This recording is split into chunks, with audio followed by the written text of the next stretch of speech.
संवातन में क्या होता है, वातावरणीय वायु को अंदर खींचा जाएगा और कूपी के वायु को बाहर निकाला जाएगा। जो दूसरा चरण होता है उसमें क्या किया जाता है, इनका आदान प्रदान किया जाता है गैस का, किस किस के साथ में, कूपिका और रुधिर के साथ में या फिर रक्त के साथ में। फिर रक्त इस वायु को लेकर के या फिर इस गैस वाली वायु को लेकर के कहां पे चला जाता है, ऊतकों में चला जाता है और फिर ऊतकों और रक्त के बीच में क्या किया जाएगा, आदान प्रदान किया जाएगा।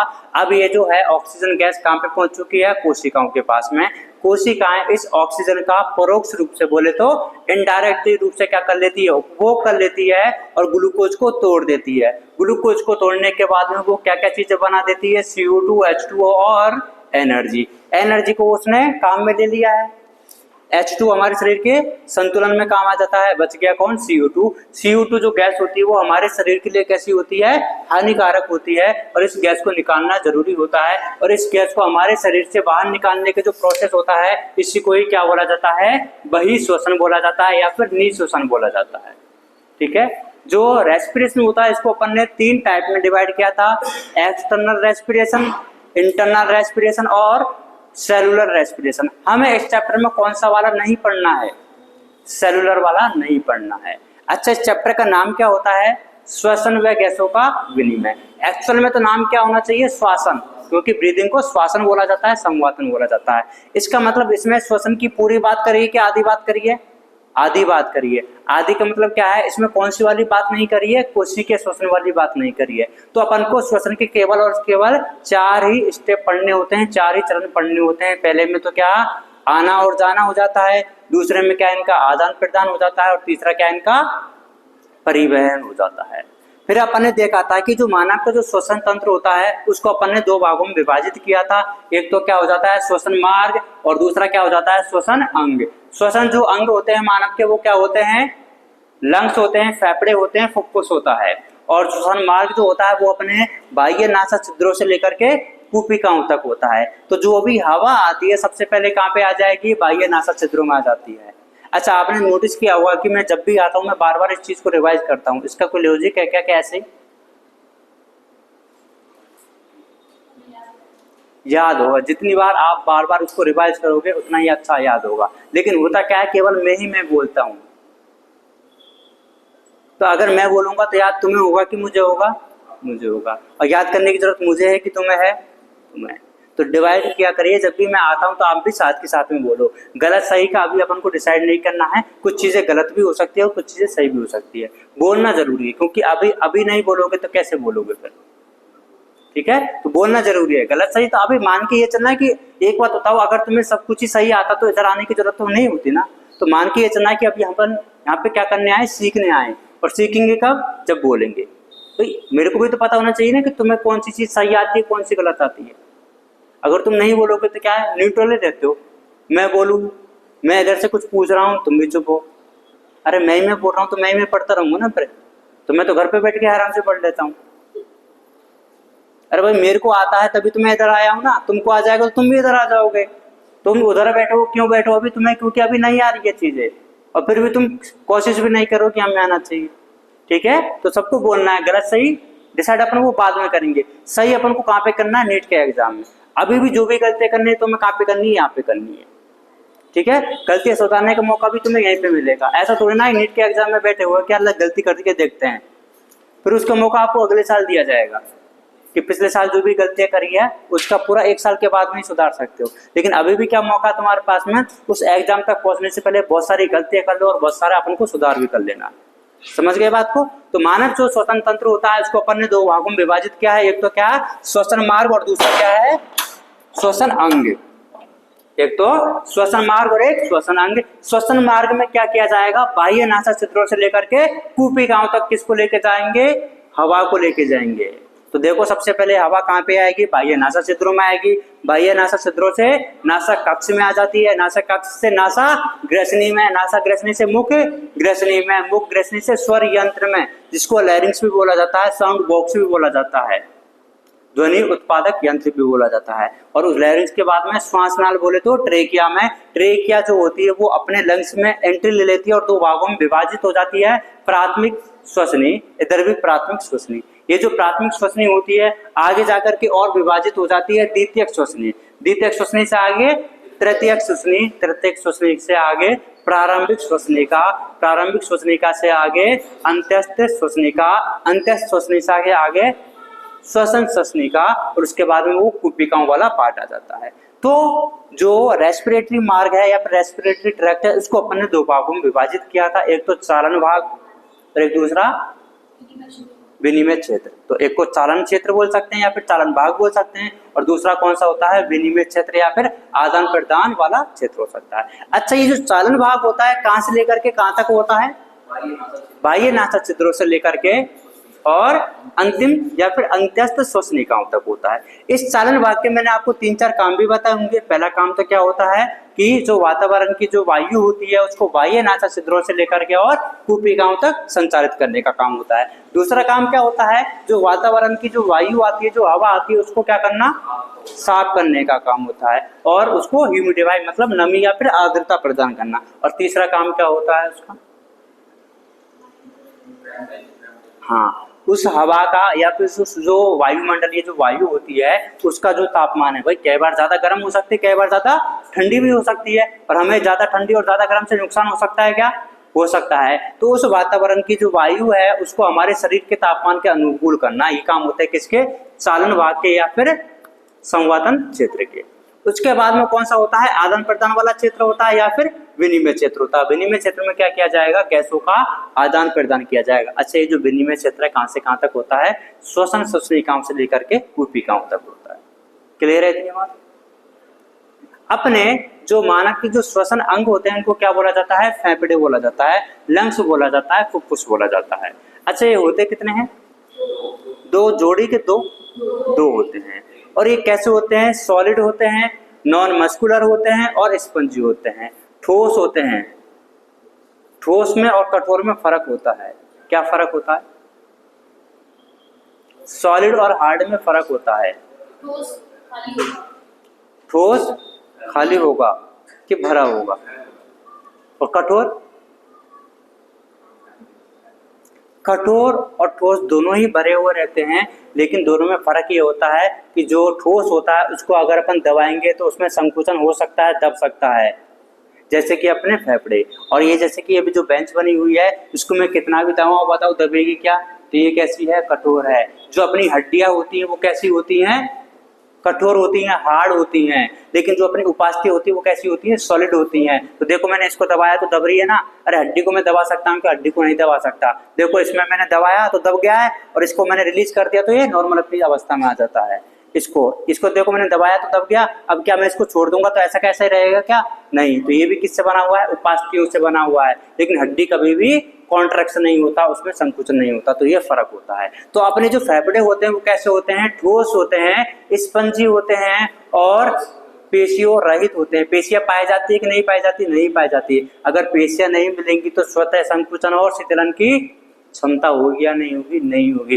लेकिन अगर अपन को सांस लेनी है, ब्रीथ करना है, श्वासन करना है, संवातन करना है, तो हम तो चाहते हैं कि उसमें क्या हो, आयतन में परिवर्तन होना चाहिए। तो उसका आयतन में परिवर्तन अपन डायरेक्टली कर सकते हैं क्या, नहीं कर सकते। तो कुछ ना कुछ क्या करना पड़ेगा, जुगाड़ करना पड़ेगा। और जुगाड़ हमारे में क्या होता है कि हमारे जो फेफड़े होते हैं वो कहाँ पे पाए जाते हैं, वक्षीय गुहा में पाए जाते हैं। कहाँ पे पाए जाते हैं, वक्षीय गुहा में पाए जाते हैं। तो इस वक्षीय गुहा का या फिर वक्षीय जो पिंजरा होता है या फिर जो कक्ष होता है, इसका जो अग्रभाग है वो कौन बनाती है, हमारी क्लेविकल अस्थियां बनाती हैं, जो कि कहाँ पे पाई जाती है, गर्दन वाले हिस्से में। इसका जो पश्च भाग है वो कौन बनाता है, डायफ्राम बोले तो तनुपट्ट बनाता है। इसका जो पृष्ठ भाग है वो वर्टिब्रल कॉलम कशेरुक दंड बनाता है, और इसका जो पार्श्व भाग है वो पसलियां बनाती है, जो कि, और ये जो अधर भाग है वो कौन बनाता है, स्टर्नम बोले तो उरुस्थि बनाती है। तो देखो अगर अपन को सांस अंदर लेनी है, और एक चीज और याद रख लेना, जो वायु होती है वो अपने उच्च दाब से निम्न दाब की ओर विस्तृत होती है या फिर परिवहन होती है। तो अगर अपन को सांस अंदर लेनी है, इसका मतलब वातावरण में उसका दाब ज्यादा होगा कि कम होगा, ज्यादा होगा, और अपने अंदर कम होगा। अब अपन को ये भी बात समझनी पड़ेगी कि अपन वातावरण के साथ में कोई छेड़खानी कर सकते हैं क्या, उसके दाम में कोई चेंज कर सकते हैं क्या, तो वो तो रहेगा जितना ही रहेगा। तो अब ऑप्शन क्या बचा कि अपन शरीर के अंदर तो चेंज कर सकते हैं ना, शरीर के अंदर कैसे चेंज करना पड़ेगा, जैसे कि मैंने कल आपको बताया, एक होती है आदर्श गैस समीकरण। इसके अनुसार क्या होता है कि अगर आप आयतन को बढ़ाओगे तो प्रेशर कम हो जाता है, PV बराबर nRT। तो जो P होता है प्रेशर, वो दाब के जो प्रेशर होता है वो आयतन के कैसा हो जाता है, व्युत्क्रम अनुपाती हो जाता है, इनवर्सली प्रोपोर्शनल हो जाता है। इसका मतलब आयतन को बढ़ाओगे तो दाब कम हो जाएगा। तो जब अपन को अंतः शोषण करना है, अंतः शोषण मतलब बाहर की वायु को अंदर खींचना है, तो अपन क्या चाहेंगे, अंदर का प्रेशर कम हो, तभी तो हो पाएगा। अंदर का प्रेशर कम कब होगा, जब अंदर का आयतन ज्यादा हो। अब अपन को टारगेट क्या है अपना, कि अपन को अंदर का आयतन जो है वो क्या करना है, ज्यादा करना है। तो अंदर का आयतन अपन कैसे करवा सकते हैं कि जैसे ही मैंने आयतन को अंदर लेने की कोशिश करी, तो जो मेरा तनुपट था, जो डायाफ्राम था, जो डायाफ्राम होता है वो आपका नॉर्मली कैसा होता है, गुंबद आकार का होता है। कैसा होता है, गुंबद आकार का होता है। तो जैसे ही मैंने इसमें कॉन्ट्रैक्शन करवाया, संकुचन करवाया, कैसा हो चुका है, चपटा हो चुका है। तो इसकी वजह से ये अपना अग्रभाग और ये कौन सा है, पश्चभाग है। इसमें बताओ आयतन में वृद्धि हुई कि नहीं हुई। पहले ये ऐसा था, अब डायाफ्राम, अभी क्लेविकल तो ऊपर जा नहीं सकती, ना ही नीचे आ सकती, तो ये तो ऐसी कैसी रहेगी। लेकिन डायाफ्राम नीचे गया तो वो चपटा हो गया। तो बताओ अग्र और पश्चिम दिशा में आयतन बढ़ा कि नहीं बढ़ा, अरे बढ़ गया ना। और जैसे मैंने संकुचन करवाया तो ये जो मेरी पसलियां थी वो भी ऊपर आ गई और स्टर्नम आगे की तरफ आ गया। तो देखो डायाफ्राम की वजह से तो आयतन जो था वो ऐसे बढ़ गया अग्र और पश्चिम दिशा में, और किसकी वजह से, पसलियां और उरोस्थी की वजह से जो आयतन है वो कैसा बढ़ गया है, इस दिशा में बढ़ गया है। तो ओवरऑल जो आयतन है वो क्या है, बढ़ गया है। और आयतन बढ़ गया तो प्रेशर कम है, तो वायु का प्रेशर अंदर ज्यादा है कि बाहर ज्यादा है, बाहर ज्यादा है। तो उच्च दाब से निम्न दाब की ओर आएगी या नहीं आएगी, आ जाती है। अब इसका अपन को उल्टा करना है तो क्या करेंगे, बाहर का प्रेशर चेंज कर सकता हूँ क्या, मैं नहीं कर सकता। अंदर का कर सकता हूँ, तो अंदर का कर लेंगे। तो अंदर का अपन को प्रेशर बढ़ा देना है, और जो हाई प्रेशर से CO2 वाली जो हवा है वो बाहर चली जाती है। ठीक है, फिर अपन ने देख लिया था कि जो कूपिकाएं होती है, इन कूपिकाओं को बोला जाता है क्या, फेफड़ों की संरचनात्मक और क्रियात्मक इकाई। और ये दोनों फुफ्फुस को मिलाकर के कितनी होती है, लगभग 300 मिलियन होती है। 300 मिलियन कम होती है कि भाई, खूब होती है। इसलिए अपन ने क्या बोला था कि जो विनिमय जो क्षेत्र है वो स्टार्टिंग कहां से होता था, श्वसन श्वसनिका से लेकर के कूपिकाओं तक। लेकिन जो प्राइमरी जो साइट होती है ना, प्राथमिक जो जगह होती है, इसकी सबसे ज्यादा विनिमय कहाँ पे होगा, वो होता है कूपिकाओं पे। मैंने ऐसा नहीं बोला है कि श्वसन श्वसनिकाओं में आदान प्रदान नहीं हो सकता है, लेकिन सबसे ज्यादा किधर होगा, कूपिकाओं पे होता है। इसलिए इनको क्या बोला जाता है, फेफड़ों की क्रियात्मक व संरचनात्मक इकाई होती है। इसमें दो प्रकार की कोशिकाएं होती है, न्यूमोसाइट फर्स्ट और न्यूमोसाइट सेकंड होती है। फर्स्ट वाले का काम क्या होता है, गैसीय विनिमय करवाना, और सेकंड वाले का काम क्या होता है, कूपिकाओं को हमेशा खोल के रखना। क्योंकि अगर बंद कर दिया तो हवा ही नहीं आएगी, हवा नहीं आएगी तो विनिमय किसका करवाओगे। ये आपके होते हैं प्यारे प्यारे से 2 लंग्स, और ये आपको होता है एक दिल। जो आपका दिल होता है वो किधर पाया जाता है, लेफ्ट वाले लंग्स की एक खांच पाई जाती है जिसको हृदय खांच बोला जाता है, कार्डियक नोच पाया जाता है। अच्छा, एक किधर की साइड में घुमा हुआ रहता है, लेफ्ट की राइट, लेफ्ट में ना भाई, इधर कहाँ है खांच, देखो ना किधर है, लेफ्ट में है, तो लेफ्ट की साइड में रहता है ना। ये अपन ने नोट कर लिया था सब, है ना। ये देखो जो फेफड़े होते हैं कितने होते हैं, 2 होते हैं। और फेफड़े और पसलियों के बीच में कोई जगह होती है कि नहीं होती, जगह होती है। अगर ये जगह हुई और अपन ऐसे घूमते घूमते कहीं जा रहे हैं और गिर गए तो बताओ ये हड्डियों से टकरा सकते हैं, हड्डियों से टकराए अपने फेफड़े तो रप्चर हो सकते हैं, खराब हो सकते हैं, डैमेज हो सकते हैं, नष्ट हो सकते हैं। तो इनको डैमेज होने से बचाने के लिए क्या बनाया, 2 डबल कवरिंग बना दी है। क्या बना दी है, डबल कवरिंग बना दी है। दोनों फेफड़े प्लूरल झिल्ली से ढके हुए रहते हैं, बाहर वाली और अंदर वाली। ठीक है, ये देखो अंदर वाली को बोला जाता है विसरल प्लूरा और बाहर वाले को बोला जाता है पैराइटल। अंतर ये आंतरिक या फिर आंतरांगी बोला जाता है, और इसको परिधीय बोला जाता है। और इन दोनों के बीच में देखो ये येलो कलर में दिखाई दे रहा है, एक जगह बन जाती है, इसको क्या बोला जाता है, गुहा, प्लूरल कैविटी बोला जाता है। और कैविटी को मैं खाली छोड़ दूं क्या, अगर कैविटी को खाली छोड़ दे तो मतलब तो फिर वही हो गया ना, फिर वापस से टकरा जाएंगे। तो इसको क्या करना पड़ेगा, भरना पड़ेगा। भरेंगे किससे, द्रव से, तरल से। उस तरल का नाम क्या होता है, प्लूरल फ्लूइड, जो कि क्या है, घर्षण को कम करता है और बाह्य आघातों से लंग्स की सुरक्षा करता है। ये भी याद रख लेना कि जो अंदर वाला होता है कौन सा, विसरल प्लूरा, वो किसके कांटेक्ट में रहता है, किसके संपर्क में रहता है, लंग्स की सतह के संपर्क में रहता है। और जो बाहर वाला है वो किसके संपर्क में है, देखो पसलियों के। पसलियों के अगर ऑप्शन में नहीं आता तो अपन क्या बताएंगे, वक्षीय गुहा के। वक्षीय गुहा का ही पार्ट है ना। ये देखो द्विस्तरीय प्लूरा होते हैं, एक होता है परिधीय और एक होता है आंतरिक। और जो परिधीय होता है वो किसके नजदीक में पाया जाता है, वक्षीय स्तर के नजदीक में पाया जाता है, फिर उसके संपर्क में होता है। और जो अंदर वाला होता है वो कुहसीय सतह के संपर्क में पाया जाता है। काम क्या होता है, घर्षण को कम करना और झटका अवशोषण या फिर बाह्य आघातों से सुरक्षा। कहां तक नोट कर लिया था भाई अपन ने, ये वाला हो गया था। और ये कहां पे पाए जाते हैं, वायुरोधी। वायुरोधी का मतलब क्या है, बाहर से हवा आ नहीं जा सकती है ना। हाँ, ये अपन ने बता दिया था। अग्र सतह कौन सी होती है, ये कर लिया नो, हो गया था ना। ये वाला नहीं किया, यहां से करो फिर होता ना। ये हो गया था।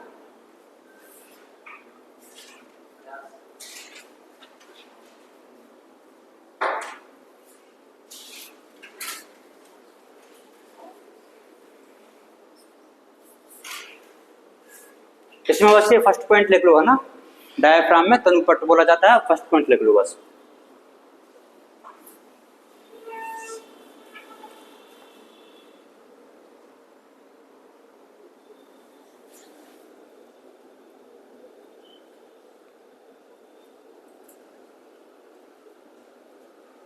हो गया।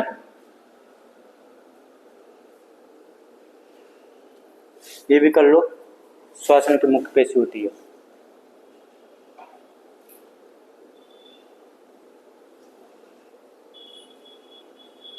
देखो वैसे तो ये ब्रीदिंग है, लेकिन इसका एक्चुअल में क्या होता है, श्वसन होता है ना। तो अपने जो एक्चुअल होता है वही लिखा है श्वसन। क्या, ये नोट नहीं करना है। इसकी जो मसल होती है ना उसको रेडियल मसल या फिर फ्रेनिक मसल बोला जाता है। अरे ये पेशी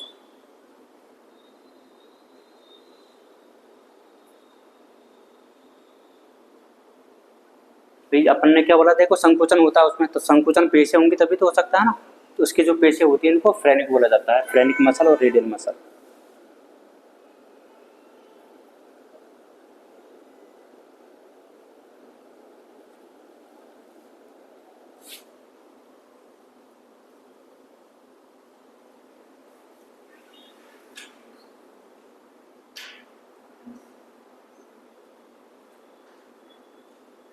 हो गया।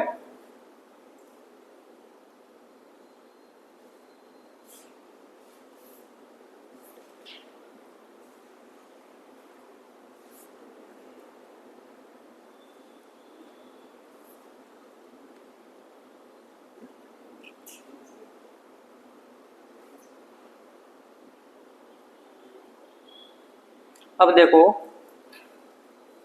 जो अपनी पसलियां पाई जाती है ना, क्या होती है, पसलियां होती हैं। तो दो पसलियों के बीच में अपन ने क्या बोला था कि जब मैंने अंत्यशोषण किया तो पसलियों में भी तो कुछ ना कुछ संकुचन हुआ था। अब पसलियां कैसी होती है, हड्डियों से बनी हुई है ना, तो हड्डियों में कैसे संकुचन हो सकता है, हड्डियों में तो संकुचन हो नहीं पाएगा। तो होता क्या, इनके बीच में क्या पाई जाती है, मसल्स पाई जाती हैं, पेशियां पाई जाती है। पसलियों को क्या बोला जाता है, परसुक।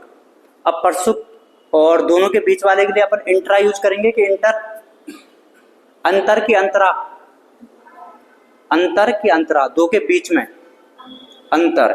और पसलियों को क्या बोला जाता है, परसुक और पेशिया।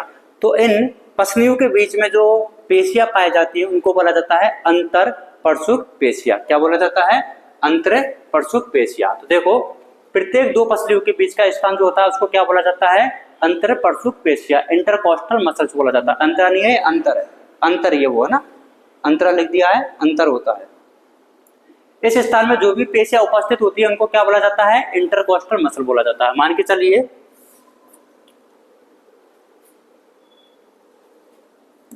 एक पेशी ये है, सॉरी एक पसली ये है और एक पसली ये है, ठीक है। इसके बीच में जो भी पेशियां पाई जाती हैं दोनों के बीच में है ना ये, तो इनको क्या बोला जाएगा, इंटरकॉस्टल मसल्स। क्या बोला जाता है? Intercostal muscle. ये जो इधर वाली होती है ना, इसको बोला जाता है EICM, मतलब बाहर की एक्सटर्नल इंटरकोस्टल मसल। और जो अंदर वाली होती है उसको बोला जाता है क्या? इंटरनल। तो बाह्य और अंतर। एक्सटर्नल इंटरकोस्टल मसल्स EICM और IICM। IICM का मतलब होता है इंटरनल वाली, ठीक है। वो ऐसे आपसे कोई भी नहीं पूछेगा कि कौन कहाँ पे होती है, बस नाम याद रखो। एक होती है बाहर की साइड में जिसको क्या बोला जाता है? एक्सटर्नल इंटरकोस्टल मसल, और एक होती है अंदर की साइड में जिसको क्या बोला जाता है? Internal intercostal muscles.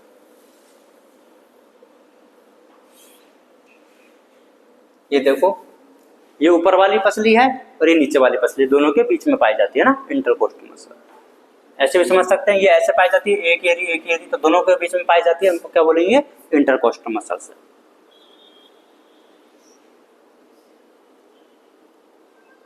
ये याद रख लेना कि जो EICM है मतलब ऊपरी पसली के पृष्ठ भाग को निचली पसली के अधर भाग से जोड़ती है। कैसे जोड़ेगी? देखो, ये ऊपर वाली पसली है और ये नीचे वाली पसली है।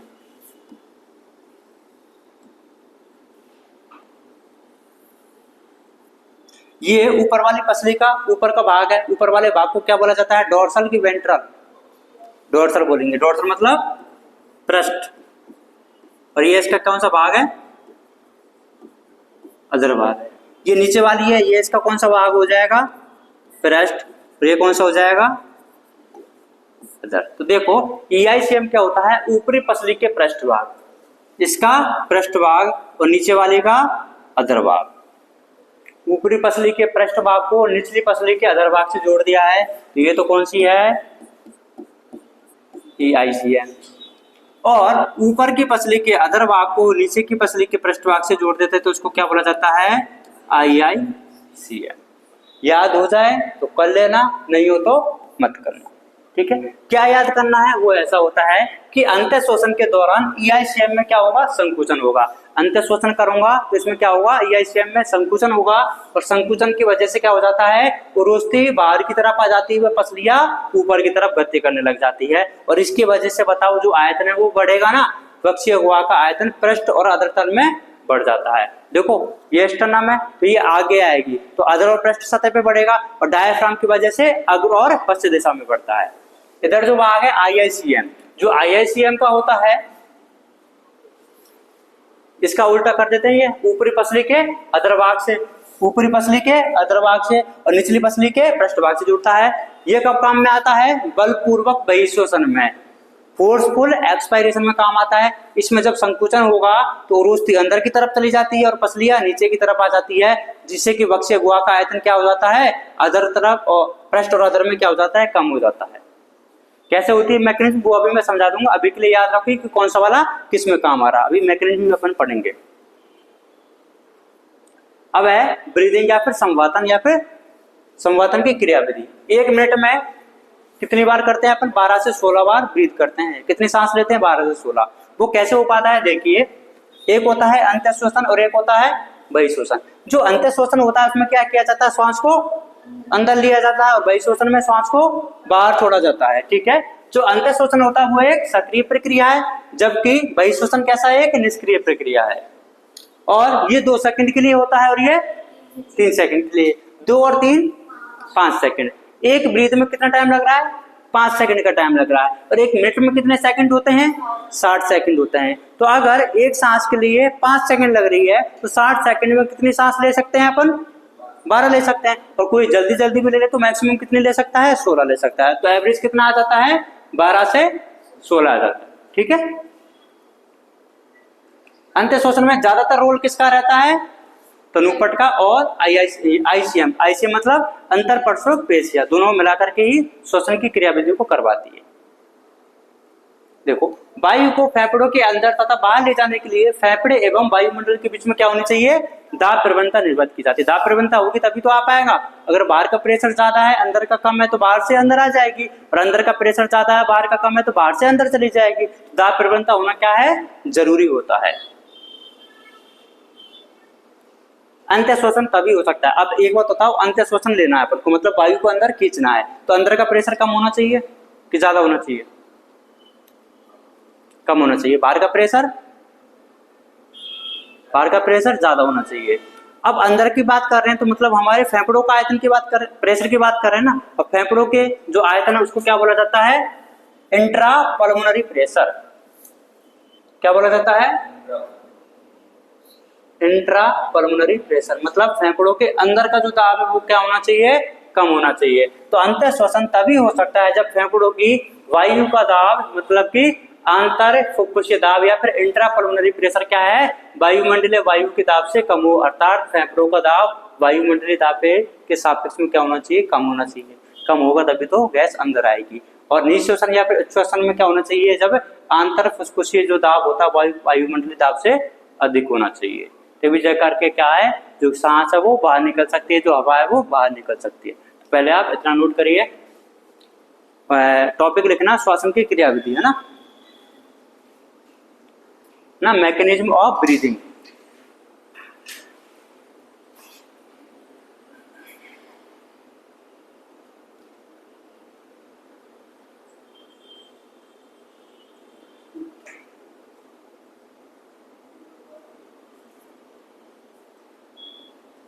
उसमें लिखो अंतरा परसुक पेशिया।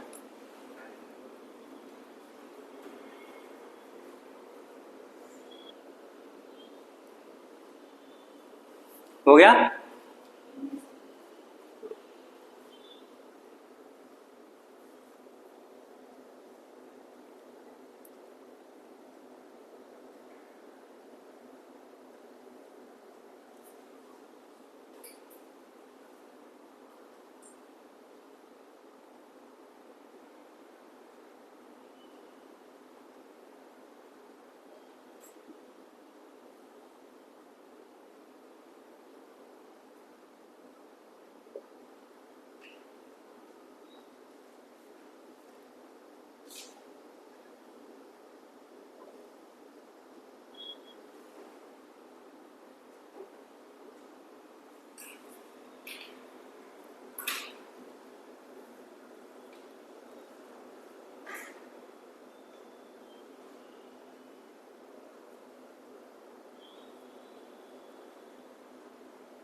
अब देखो इधर,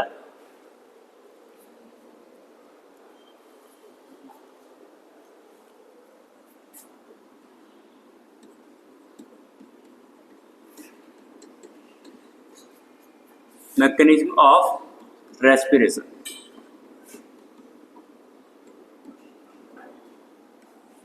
रेस्पिरेशन में ब्रीदिंग है।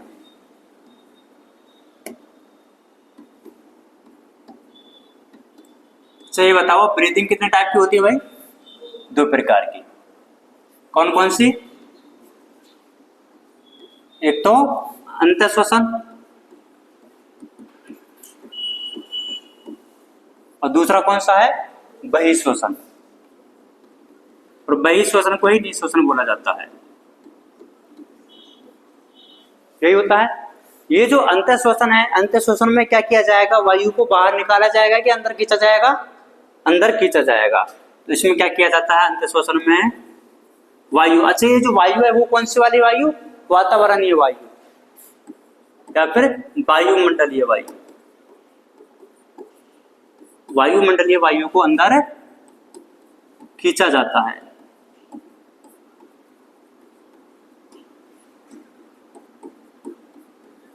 और बहिःश्वसन में क्या किया जाता है? CO2 जो है वो कौन सी वाली वायु होगी? कूपिक वायु। कूपिक वायु को बाहर निकाला जाता है।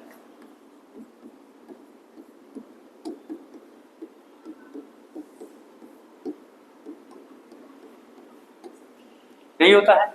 अंतःश्वसन एक सक्रिय है कि निष्क्रिय प्रक्रिया है? अंतःश्वसन कैसा होता है? एक्टिव है, सक्रिय प्रोसेस है। और ये कैसा होता है? पैसिव और निष्क्रिय प्रोसेस है। अंतःश्वसन कितने टाइमिंग के लिए होता है? 2 सेकंड के लिए होता है और ये 3 सेकंड के लिए होता है। यहां तक किसी को कोई दिक्कत? अब देखो ब्रीदिंग में हमारे पास में 2 ऑप्शन है। एक तो डायफ्राम है और एक क्या है, इंटरकोस्टल मसल्स है। उन्हीं में संकुचन करवाना है, उन्हीं में शीतलन करवाना है, और उसी से ये पूरा प्रोसेस हो जाएगा। अब अपन को एक बात बताओ, अगर मेरे को अंतःश्वसन करना है, ध्यान से सोच के बताना, अंतःश्वसन करना है तो जो वायुमंडलीय दाब है वो हमारे जो फुफ्फुसी जो दाब होता है उससे ज्यादा होना चाहिए कि कम होना चाहिए? ज्यादा होना चाहिए। तो वायुमंडलीय दाब ज्यादा, किससे? फुफ्फुसीय दाब से, या कि इंट्रा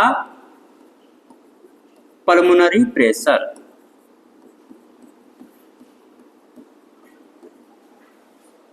ठीक है, इंट्रा पल्मोनरी प्रेशर को क्या बोला जाता है? अंतरा फुफ्फुसीय दाब, है ना, फुसफुस नहीं फुफ्फुस। और अगर मेरे को बहिश्वसन करना है तो वायुमंडलीय दाब इंट्रा पल्मोनरी प्रेशर से कम होना चाहिए कि ज्यादा होना चाहिए? हैं? वायुमंडलीय दाब कम होना चाहिए, किससे? इंट्रा पल्मोनरी प्रेशर से। ये लास्ट वाला पॉइंट सबको समझ में आया क्या? अगर अपन को अंतःश्वसन करना है तो वायुमंडलीय दाब ज्यादा होना चाहिए, और बहिश्वसन करना है तो वायुमंडलीय दाब कम होना चाहिए, किससे? हमारे फेफड़ों के प्रेशर से या फिर दाब से। अब अपना जो टारगेट है वो क्या है कि अपन को अंतःश्वसन करना है। अंतःश्वसन करना तो अपन को ये भी पता है कि अपन इसमें कोई चेंज कर सकते हैं क्या? वायुमंडल के साथ में कोई छिड़कानी नहीं कर सकते। तो किसके साथ में करेंगे? अब अपने खुद के साथ में। खुद के में भी किसमें? फेफड़ों में होना चाहिए। क्या हम फेफड़ों में डायरेक्टली चेंज कर सकते हैं क्या? ये भी नहीं कर सकते। अब क्या ऑप्शन बच गया कि जिस संरचना में हमारे फेफड़े व्यवस्थित हैं उसमें क्या करें? चेंज करें। अब अपन को करना क्या है? दाब कम करना है ना। दाब कम कैसे कर सकते हैं? आयतन बढ़ा करके। आयतन बढ़ा करके कर सकते हैं ना। तो देखो अब अपन इसमें आयतन कैसे बढ़ाते हैं।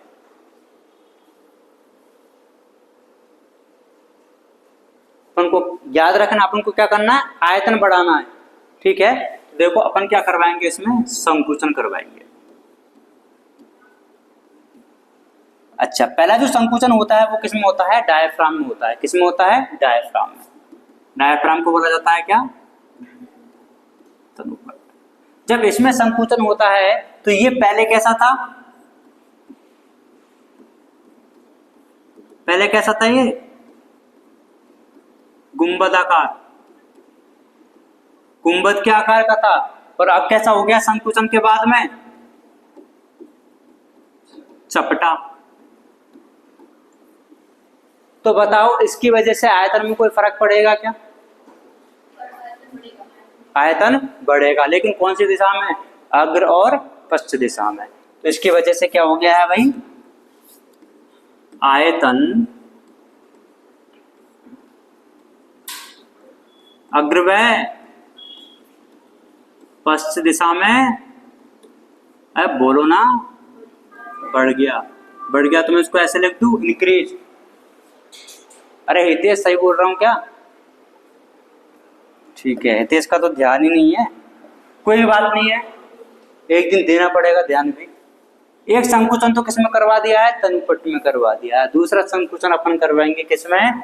EICM में, एक्सटर्नल इंटरकोस्टल मसल में। इसकी वजह से संकुचन जब होगा तो जो पसलियां हैं अपनी, कौन है? पसलियां, वो आ जाती हैं ऊपर की तरफ। किसकी तरफ? ऊपर की तरफ, ऊपर की ओर। और जो उरोस्ती है बोले तो स्टर्नम, वो आ जाता है आगे की तरफ। देखो कैसे आएगा आगे की तरफ। जैसे मैंने संकुचन किया, ये है उरोस्ती, जानते हैं ना सब। इधर है पसलियां। देखो इधर जो मूवमेंट होती है कैसे होती है, देखना। उरोस्ती आगे की तरफ आएगी, पसलियां ऊपर की तरफ आएगी। आप खुद भी करके देख सकते हैं। पसलियां ऊपर की तरफ आ गई है, स्टर्नम आगे की तरफ आ गया है। इसकी वजह से बताओ आयतन कम होगा कि ज्यादा होगा? आयतन बढ़ेगा, लेकिन किस दिशा में? अधर और पृष्ठ में। अरे ये अधर सतह है, ये पीछे से जुड़ी हुई है, तो अधर और पृष्ठ में आयतन बढ़ जाता है। अच्छा, ये जो आयतन बढ़ रहा है वो किस चीज का बढ़ रहा है भाई? अपन बोल रहे हैं कि आयतन बढ़ रहा है, किस चीज का आयतन बढ़ रहा है? ये लंग्स कहाँ पे मिलते हैं?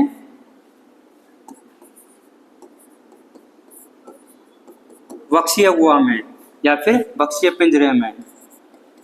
तो आयतन भी किसका बढ़ेगा? वक्षीय गुहा का बढ़ेगा। तो अब देखो इन दोनों की वजह से क्या हो गया है? वक्षीय आयतन बढ़ा कि कम हुआ? बढ़ गया। और अपन ने क्या बोला था कि जो वक्ष में जो चेंज होता है वही हमारे किस में हो जाएगा? फेफड़ों में हो जाता है। तो वक्षीय आयतन बढ़ने की वजह से किसका आयतन भी बढ़ जाता है? फेफड़ों का आयतन भी बढ़ जाता है।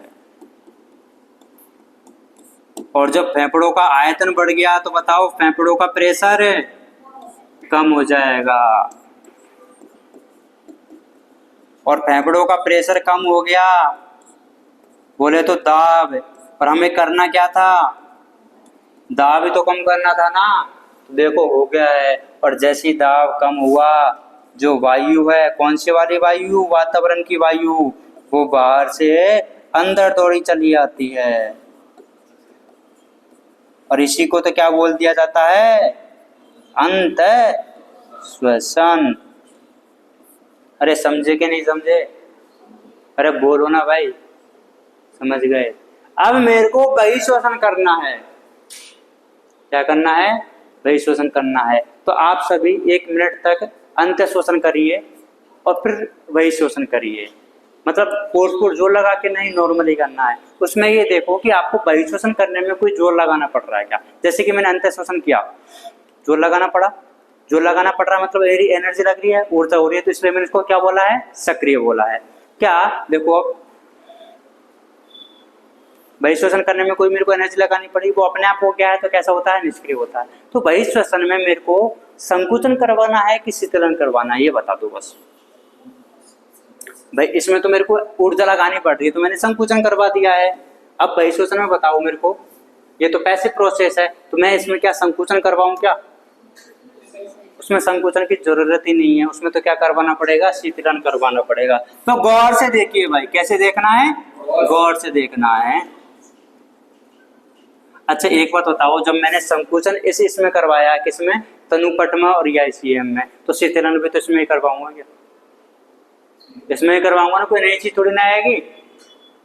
तो बताओ जब तनुपट में मैंने क्या करवाया? तनुपट मैंने इधर लिख दिया, इधर मैं इंग्लिश में लिख देता हूँ डायफ्राम। किसी को कोई दिक्कत तो नहीं है? अरे दिक्कत है तो भाई इंग्लिश वाला इधर है और हिंदी वाला इधर है, नोट कर लेना। सब आपके सामने ही चल रहा है, कुछ भी नहीं छुपा रहा हूँ तुमसे, और तुमसे छुपा के भी क्या कर लूंगा। डायफ्राम जो होता है, इसमें अगर मैंने शीतलन करवा दिया तो कोई मेरे को बता सकता है इस टाइम पे मतलब संकुचन हुआ तो ये कैसा था? चपटा था। अरे तुम्हारे सामने बोला है मैंने, अभी कुछ भी नहीं छुपा रहा हूँ, सब कुछ इधर ही है। तो पहले कैसा था? ये चपटा था। और जब इसको मैंने क्या करवा दिया है? शीतलित करवा दिया, तो कैसा हो गया है? ये गुंबद आकार का हो गया है। कैसा हो गया भाई? गुंबद आकार का हो गया है। तो बताओ इसकी वजह से, किसकी वजह से? इसमें डायाफ्राम में शीतलन की वजह से आयतन कम होगा कि ज्यादा होगा? आयतन कम हो जाएगा। लेकिन वापस से कौन सी दिशा में? अग्र और पश्चिम दिशा में आयतन क्या हो जाएगा? कम हो जाएगा। क्या हो जाएगा? कम हो जाएगा। ये देखो भाई आयतन क्या हो चुका है? कम हो चुका है। कर देंगे, तुम्हारी आंखों के सामने किया। दूसरा क्या है? EICM। EICM में मैंने क्या करवाया भाई? शीतलन की संकुचन, शीतलन करवाया। तुम कहो तो करवा दूं शीतलन? तुम्हारे कहने से क्या, वो तो निष्क्रिय है, अपने आप ही होगा। तुम्हारे कहने से ये होता है सक्रिय बस।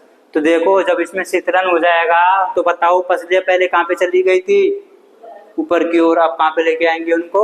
नीचे लेके आएंगे। तो पसलियों को बोला जाता है रिब्स। किधर आ जाती है भाई?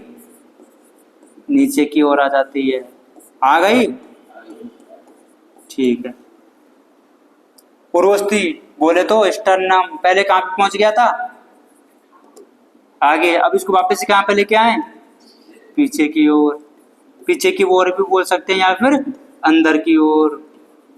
तो इसकी वजह से, किसकी वजह से, EICM में शीतलन की वजह से जो आयतन है वो किधर किधर में बढ़ जाएगा कि कम होगा, अधर और पृष्ठ सतह से क्या हो जाएगा, बढ़ेगा कि कम होगा, कम होगा।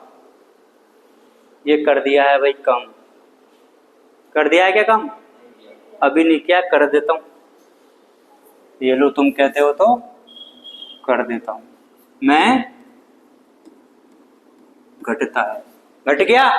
अब ओवरऑल आयतन जो है वो कैसा हो गया है, कम हो गया है, किसका, वक्ष का। तो बोलेंगे वक्षीय आयतन हो गया है कम, और वक्षीय आयतन कम हो गया है तो इसका मतलब क्या हो गया भाई, फेफड़ों का आयतन भी तो क्या हो जाएगा, फेफड़ों का आयतन भी हो गया है कम।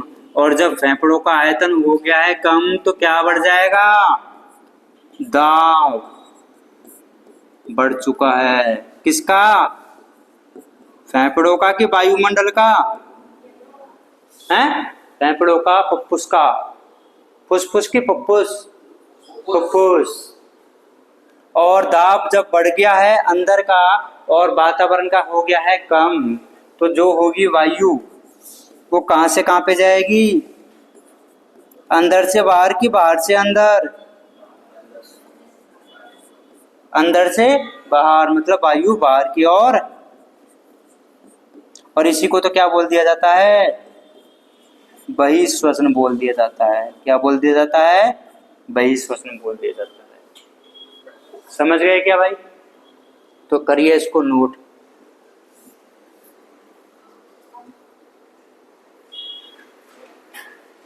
यही होती है मैकेनिज्म ऑफ ब्रीदिंग। क्या क्रिया विधि, हाँ ये तो पूरी है क्रिया विधि। तो अब कुछ वो बताना है कि श्वसन नॉर्मल में कौन सा होता है, सामान्य में, बलपूर्वक में कौन से होते हैं, वो एक एक दो पॉइंट के हैं बस, बाकी क्रिया विधि पूरी हो चुकी है ना।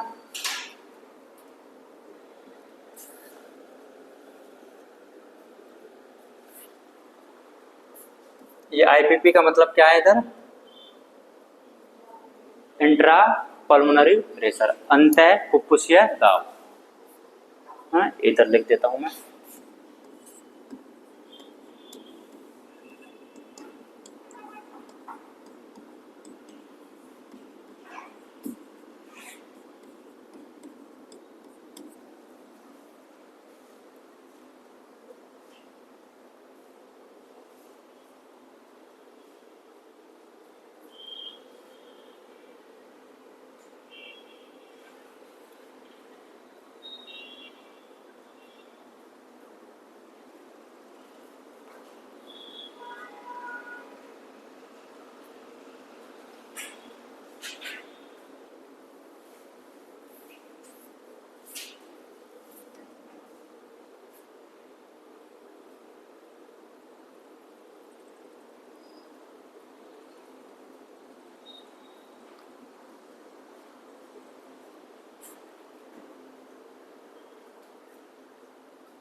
कर लिया नोट।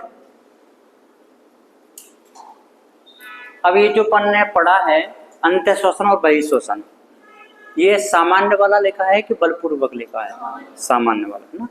देखो एक चीज और अपन पढ़ते हैं अब,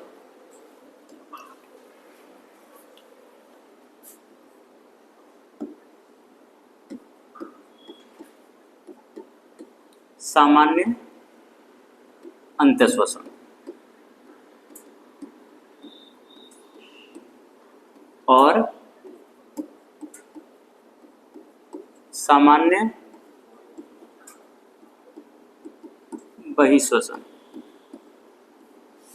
तो जो अंतः श्वसन है वो बलपूर्वक भी तो हो सकता है, ठीक है।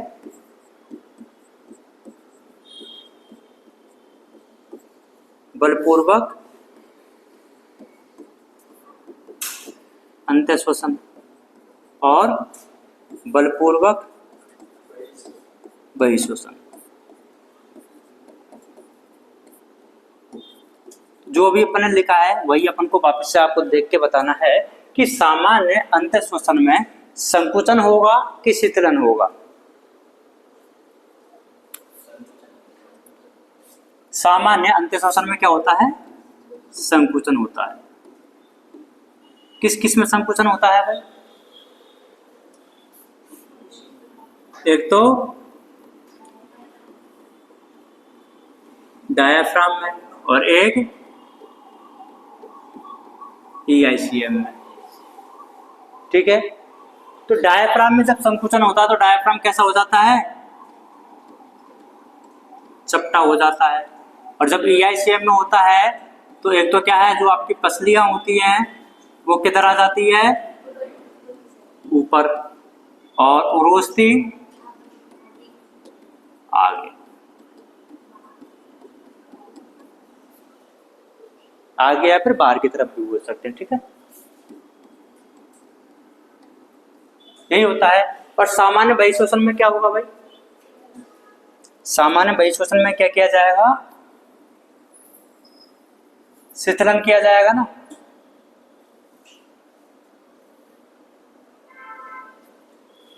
तो संकुचन की जगह पे क्या होगा? शिथिलन होगा, जिसकी वजह से जो डायफ्राम पहले कैसा था? चपटा था, अब कैसा हो जाता है? गुंबदनुमा हो जाता है। और EICM में जो पसलियां पहले ऊपर थी अब वो कैसी हो जाती है? नीचे हो जाती है। उरोस्थी जो आगे या फिर बाहर की तरफ थी वो अंदर की तरफ आ जाती है। यही होता है ना। अब बताओ बलपूर्वक अंतःश्वसन में क्या होगा?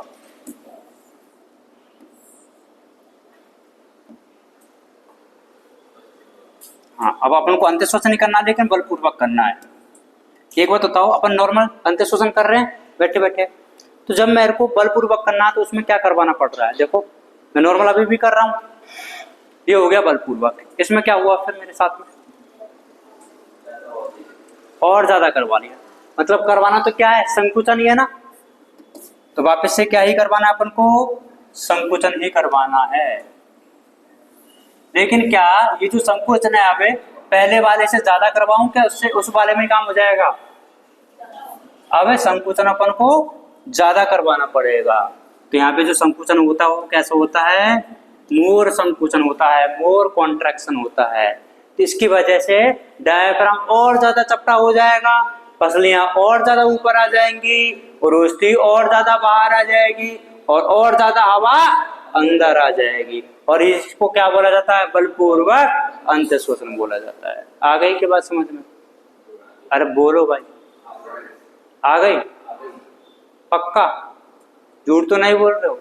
अब आपको करवाना है बलपूर्वक बहिश्वसन। तो सभी लोग आप नॉर्मली अंतःश्वसन कर रहे हो, नॉर्मली बहिश्वसन कर रहे हो।